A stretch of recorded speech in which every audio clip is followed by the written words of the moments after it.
Ребят, всем привет! Прогноз на матч Лиги Европы, групповой раунд, Селтик против Милана. Честно вам скажу, поначалу хотел я плясать от Селтика, как от домашней команды.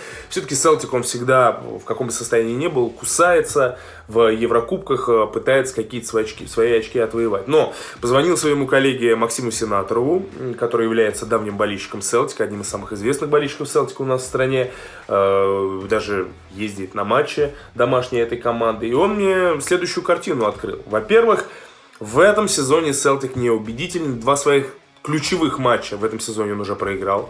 Поражение от Ференцвароша в Лиге Чемпионов и поражение, буквально несколько дней назад произошедшее, в главном шотландском матче. Поражение от Рейнджерс 0-2. Плюс ко всему, потери, очень серьезные потери. Минус 5 человек там по коронавирусным делам или из-за трав. Минус Кристи, один из ключевых футболистов-созидателей. Минус Эдуар, лучший бомбардир. Минус Бита, Нальхамед, Жульен, основной центральный защитник, страхующий в тройке.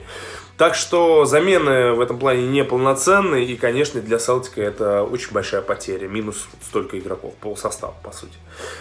Ну, плюс ко всему болельщиков не будет, а мы знаем, да, что Селтик это домашняя по-настоящему команда, и когда там 50-60 тысяч приходит, это совершенно другой импульс, совершенно другое настроение у игроков.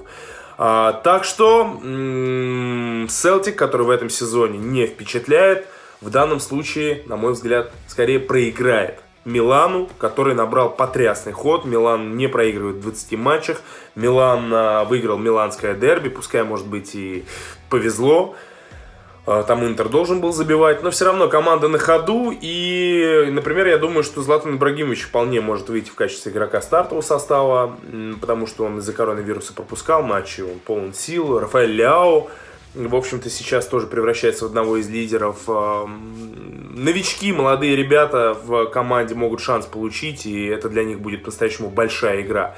Так что я думаю, что Милан просто выиграет этот матч с коэффициентом там в районе 1,8, 1,9.